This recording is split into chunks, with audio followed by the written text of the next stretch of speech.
Siti Kamsiah binti Hassan, Ketua Penolong Pengarah Bahagian Siasatan Seksual Wanita dan Kanak-kanak, Ibu Pejabat Polis Bukit Aman.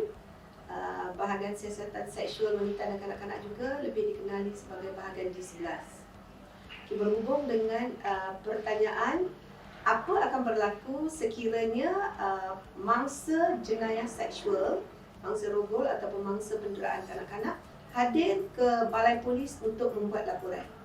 Okay, pertama sekali, apabila mangsa rogol datang ke balai polis, pengendalian kes-kes rogol adalah sulit. Jadi, mangsa akan dibawa kepada satu tempat khas di mana akan dikendalikan oleh satu pegawai ataupun anggota polis yang khusus untuk menemu bual bagi mengambil keterangan mangsa. Dan laporan polis ini adalah dikategorikan sebagai sulit dan juga perlu diambil secara ringkas sahaja dan dikendalikan oleh pegawai yang khas. Untuk kemudiannya laporan polis ini akan dirujuk kepada Ketua Bahagian Siasatan Jenayah Daerah untuk diklasifikasikan sebagai kes sulit dan juga akan disiasat oleh seorang pegawai wanita. Dan sekiranya pegawai polis wanita itu tidak ada di dalam daerah yang berkenaan, pegawai lelaki akan menjalankan siasatan, tetapi setiap masa ataupun temu bual dengan mangsa akan dikendalikan oleh pegawai wanita. Walaupun secara keseluruhan siasatan dijalankan oleh pegawai polis lelaki, tetapi untuk menemu bual, untuk mengambil keterangan mangsa ataupun mengambil report mangsa, perlulah seorang pegawai polis wanita. Jadi dalam kes-kes di mana mangsa yang dalam keadaan yang biasa, dia tidak trauma, contohnya bagi kes yang telah lama berlaku dan mangsa tidak mengalami trauma yang teruk, jadi prosedur polis boleh sama ada kita merujuk kepada pihak hospital untuk pemeriksaan doktor, ataupun mangsa ini polis akan temu bual terlebih dahulu. Dirakam percakapan untuk mendapatkan keterangan tentang kejadian yang berlaku secara lebih menyeluruh. Siapa berlaku, di mana berlaku, bila berlaku. Jadi keterangan akan diambil oleh pegawai polis yang mahir dan juga pegawai polis wanita.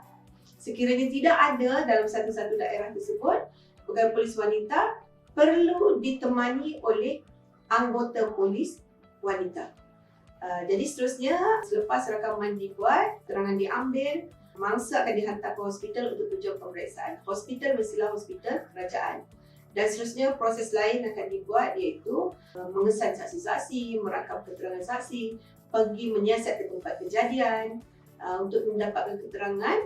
Dan apabila kertas siasatan telah lengkap, kertas siasatan ini akan dirujuk kepada Timbalan Pendakwa Raya untuk tujuan mendapat keputusan.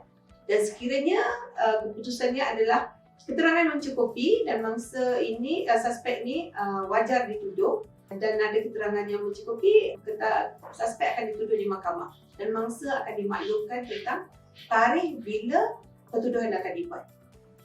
Itu selesai satu proses. Namun bagi kes-kes di mana mangsa ini dalam keadaan trauma, dia dalam keadaan yang cedera yang teruk ataupun dalam keadaan yang emosi dia tak stabil, pihak polis akan merujuk terus kepada pihak hospital untuk menentukan ataupun memberi rawatan awal supaya mangsa ini dalam keadaan stabil, supaya proses siasatan seterusnya dapat dibuat. Barulah pihak polis apabila mangsa telah stabil, barulah pemeriksaan dapat dibuat dan mendapatkan keterangan daripada mangsa dan diikuti dengan prosedur yang lain sehingga kepada pertuduhan sekiranya ada keterangan yang mencukupi. Itu adalah antara prosedur bagi melibatkan mangsa hadir sendiri ke balai polis. Namun sekiranya bagi kes-kes di mana mangsa menghubungi melalui talian 999, pihak telefonis akan menghubungi balai yang berkenaan. Bermakna keterangan awal daripada mangsa akan diambil, iaitu di mana kejadian berlaku, di mana dia berada, supaya polis yang di mana mangsa berada boleh dihubungi. Apabila telefonis berkenaan menghubungi balai polis berkenaan, pihak polis akan mendapatkan alamat dan mengesan untuk memanggil mangsa ataupun menyelamatkan mangsa untuk mendapatkan keterangan dan siasatan dijalankan. Itu adalah dua kaedah yang dibuat oleh pihak polis, pendekatan yang dibuat oleh pihak polis dalam menerima laporan dan seterusnya menjalankan siasatan. Terima kasih.